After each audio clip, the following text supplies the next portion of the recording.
Le Paraguay, troisième puissance mondiale du Bitcoin. On va analyser cet article qui est sorti il n'y a pas très longtemps. Donc, selon l'université de Cambridge, le pays devance la Norvège et le Kazakhstan avec 3,4% du minage mondial. Atout clé, énergie hydroélectrique pas chère plus cadre régulé avec l'aide du Salvador. Alors ça va être important, on va pouvoir développer un peu par la suite. Pourquoi? Donc, la recette gagnante. Pourquoi aujourd'hui le Paraguay fait partie de ce top 3? Énergie verte et pas chère. Comment? Grâce au barrage d'Itaipú. Donc le barrage d'Itaipú, c'est un barrage hydroélectrique qui a entre la frontière, côté Paraguay et côté Brésil, à la frontière où il y a les chutes d'Iguassou. Électricité à 0,05 dollars du kilowattheure contre 0,12 dollars aux États-Unis. Donc on va voir qu'il y a une différence significative. 75% hydroélectrique, idéal pour un minage propre. On est sur de l'énergie propre. En plus de ça, on a une stabilité politique, on a peu de coupures comparé au Kazakhstan, on a une régulation intelligente, partenariat avec le Salvador, premier pays à adopter le Bitcoin, vous le savez. Un paradis pour les mineurs, de l'électricité low cost et des lois claires. Alors je voudrais tout de suite m'arrêter là-dessus et faire un point par rapport à ça quand on parle de lois claires. Vous savez qu'ici, les gains en crypto ne sont pas régulés. C'est-à-dire que vous faites des gains en crypto, vous êtes résident fiscal paraguayen, il n'y a pas de régulation, donc il n'y a pas d'impôt. Mais ça veut dire qu'il n'y a pas de régulation pour tout le reste. Souvent, on a parlé de cet aspect-là, mais pas de l'aspect minage, donc ça tombe bien, cet article, on va pouvoir faire un petit point dessus. Tout ce qui est minage de crypto ici, c'est régulé. Bien, correctement, il n'y a aucun souci là-dessus. Quand il y a des personnes, parce qu'il y a eu un article qui est passé il y a quelques mois de ça, où c'était marqué le Paraguay fait la chasse euh, aux mineurs. Le Paraguay fait la chasse aux mineurs qui ne se déclarent pas dans le pays et qui minent sans payer d'impôts ni rien. Ça, oui, c'est complètement illégal, c'est normal. Par contre, les entreprises qui viennent ici faire du minage correctement, légalement, qui déclarent, qui payent leurs impôts, etc., il n'y a aucun souci, le Paraguay les accueille. Il y a pas mal d'Allemands, pas mal d'Espagnols qui ont des grosses usines ici pour miner à fond. Donc, quelques chiffres. Ça peut être sympa de définir ça un peu ensemble. Donc, 52% d'énergie verte, 1, 2, 3, 4, 52% d'énergie verte, dont 23% d'hydro. Ok, très bien. 39 millions de tonnes de CO2, soit 0,08 des émissions globales. Donc on peut voir que ce n'est pas énorme. Retombées locales, des millions de dollars investis dans des fermes de minage. Comme je vous l'ai dit juste avant, il y a des fermes qui sont énormes ici. D'ailleurs, il doit y avoir quelques vidéos sur YouTube qui traînent de présentation de certaines fermes. Si vous êtes curieux, allez voir. Emploi de tech créé, maintenant sécurité IT.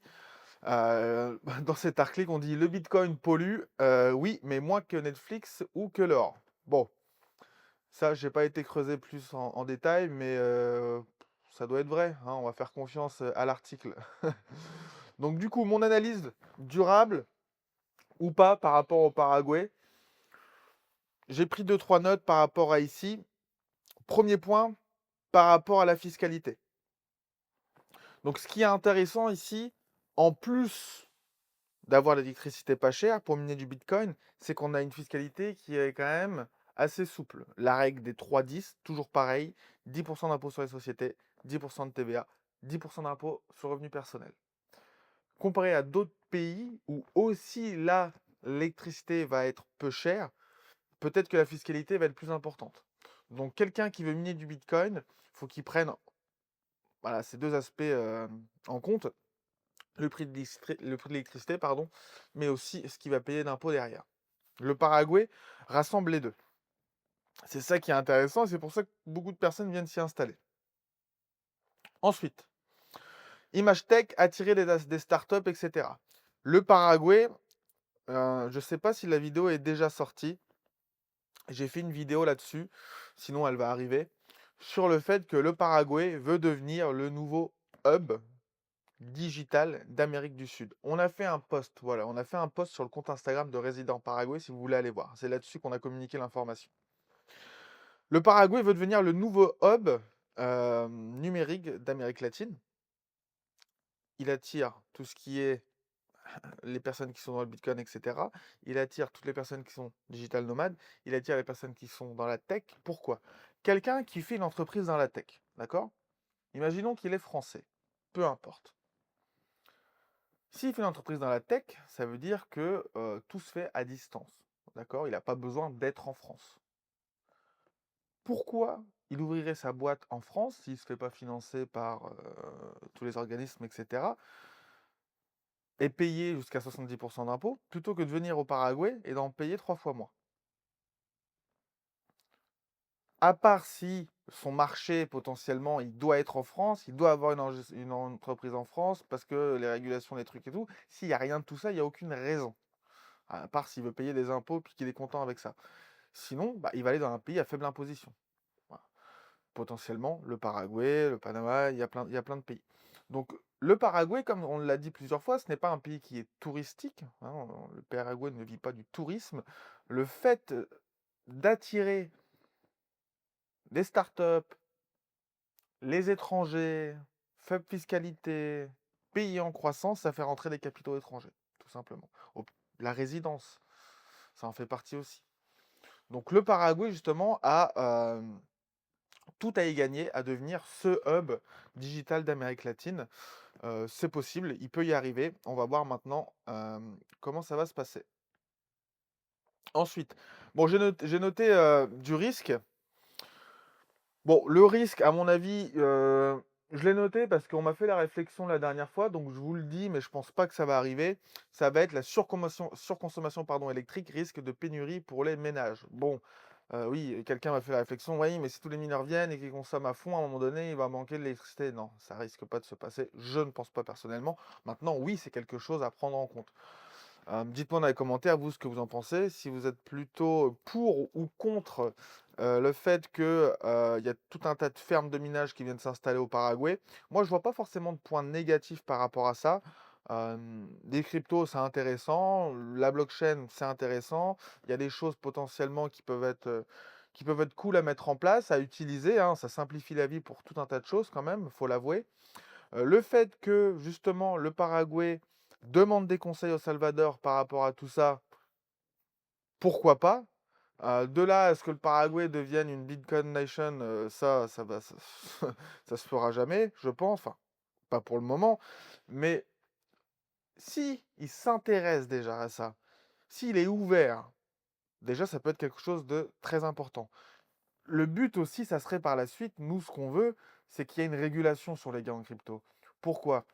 Parce que le fait qu'il y ait une régulation sur les gains en crypto, ça mettra juste un peu plus de clarté. On ne paye pas d'impôts, oui, mais il y a une règle, il y a une loi qui dit que on ne paye pas d'impôts parce que tatati tatata. Ok?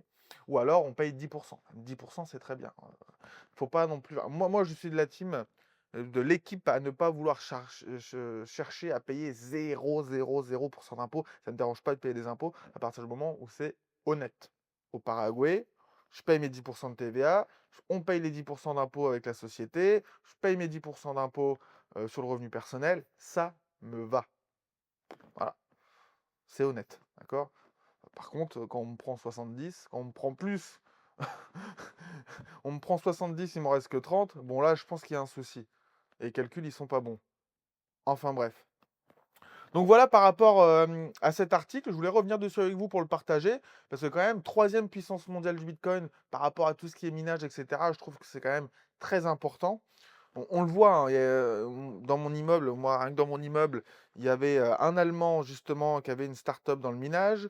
Il y a deux Allemands qui sont, je crois que c'est les cofondateurs de l'exchange de crypto qui est ici au Paraguay, X4T.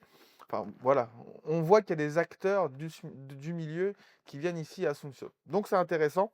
Et même nous, dans les clients et dans les personnes qu'on accompagne ici dans l'obtention de leur résidence, il y a énormément de personnes qui sont dans la crypto. Que ce soit juste des crypto holders, des traders, des mecs qui bossent pour des boîtes de crypto. On en voit quand même quasiment tous les mois, il y a des gens qui sont dans la crypto, je pense. qui viennent ici, qui ont fait la résidence. Enfin bref, voilà pour ce petit article. Dites-moi dans les commentaires, vous, ce que vous en pensez de tout ça. Si vous êtes en accord, désaccord, si vous voyez plutôt que c'est une opportunité ou non. Si ça vous intéresse d'obtenir la résidence au Paraguay, allez voir dans la description. Et sinon, on se dit à bientôt dans une prochaine vidéo.